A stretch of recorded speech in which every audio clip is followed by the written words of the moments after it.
Hi, my name is Sarah Whaling, and I'm a certified life and relationship coach. In my one on one coaching, I specialize in assisting in reprogramming attachment styles, healing from narcissistic relationships, and healing the subconscious mind, which is a step past awareness in the healing process when lasting change is created for the life that we want. So, today we are going to talk about dreams. These are the things you really truly want for your life. They aren't other people's expectations. They aren't just going through the motions. And they're really important for self actualization and satisfaction at the end of life when all is said and done. To find out your dreams, you want to ask yourself, what are my natural gifts and strong interests? What do I learn about or do effortlessly? And what does this bring into the world? Maybe you're an artist of some kind and you bring beauty into the world. Maybe you have a knack for people and wisdom or information to share and you want to counsel in some way. Sometimes coming out from a specific struggle gives you wisdom of the struggle that isn't out there yet. I am going to quote one of my favorite people, R.C. Blakes Jr. Dreams are personal.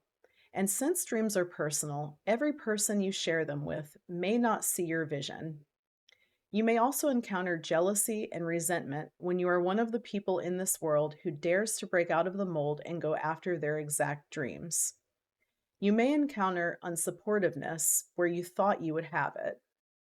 In the case of an individual with a narcissistic parent, they may encounter pathological jealousy and sabotage.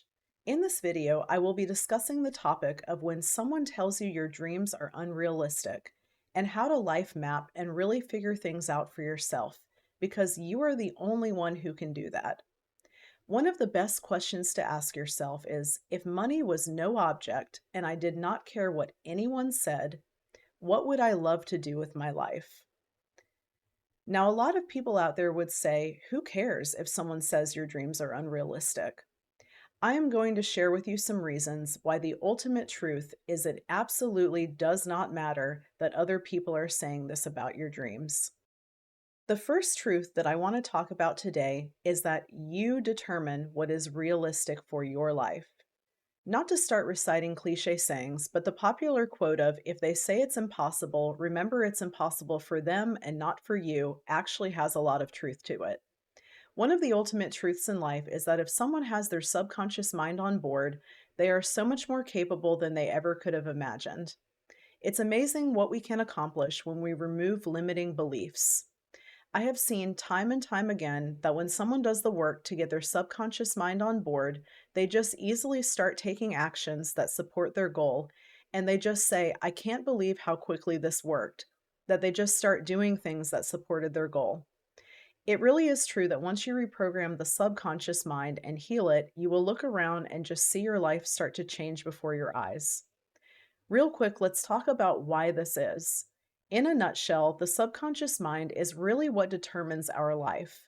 The conscious mind cannot overpower the subconscious mind for long.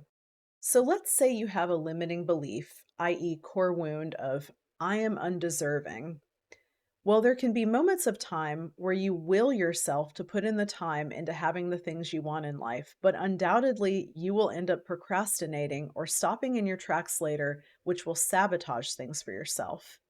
The subconscious mind is really why procrastination happens. It either has limiting beliefs that are blocking what you want for your life, or your personality needs are not on board. An example of this is if you have a personality need for certainty and you don't know where to start, so it puts you into a freeze state and you don't take the steps to start a business you've been wanting to start, for example. When I learned about the power of the subconscious mind and the fact that unless we heal this, where emotion and memory are stored, we do not fully heal trauma, it really made me wonder why this is not the number one thing in the psychology field that is talked about. This is really the biggest problem with Western psychology.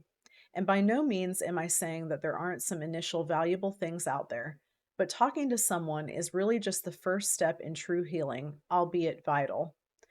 The first step in figuring things out is figuring out, as we mentioned, what you would do if money was not an object and if you didn't care what anyone else said about it. This usually ties into what your natural gifts are and something that you can bring into this world. The second step is getting your subconscious mind on board by making sure to heal any limiting beliefs and make sure your personality needs are met. Now that these things are examined and worked through if need be, you can ask yourself the ultimate question: do you deem this realistic for your life? I personally live a large majority of my life asking the question, why not? The not that can only be determined by you can be figured out by visualizing your life. Does this dream fit into the layout that you want for the rest of the areas of your life? I had the recent epiphany that you can have a burning desire for something, but also be okay going down a different path. Although I would have to advocate that I believe in it being a different burning desire, a dream that works. I recently read in the news a handful of days ago about a new discovery in Egypt. It was a tunnel under a temple of the god of the underworld, and it was coined a geometric miracle. When I read on, the life of the head archaeologist fascinated me. It was a woman from the University of Santo Domingo named Kathleen Martinez, and she has been in search of the lost tomb of Cleopatra VII, and the tombs of Cleopatra and Antony are rumored to be located where they currently are. My heart lit up with excitement to hear that they might be close, and I began dreaming of how amazing that would be to be a part of. Now, this being said, the juice would not be worth the squeeze for me to actually be doing this. I have a life with my boyfriend and our fur babies, and am rooted where I'm at. Anyone who knows me knows how much I love to travel. I even traveled from Airbnb to Airbnb in my car around the United States for 3 months straight before I really had any roots. But would I want to have to basically live somewhere else? No. Would this kind of lifestyle get in the way of other things for me in my life? Yes. So at the end of the day, the conclusion is that this is not a realistic dream for me. And I have determined that. My heart is on fire for the other dreams in my life I'm going after and other things I'm building. And the last thing I'll add is, what do you do if you figure out that in your eyes a certain dream is not realistic for your life because you have determined X, Y, or Z? I was talking to my boyfriend about this, and he brought up something that I thought was a really valuable point. There are always ways to be indirectly involved with a dream rather than directly. For instance, you can donate to a cause related to that dream. Another example is, say for whatever reason you are not able to make your dream your career path, you can volunteer. Or if you have knowledge you can share, you can give talks.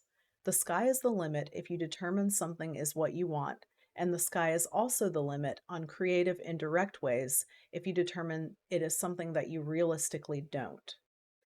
Well, I hope you enjoyed this video today, and thank you for your continued support of this channel. Please like, share, and subscribe, and hit the bell so you don't miss any future videos.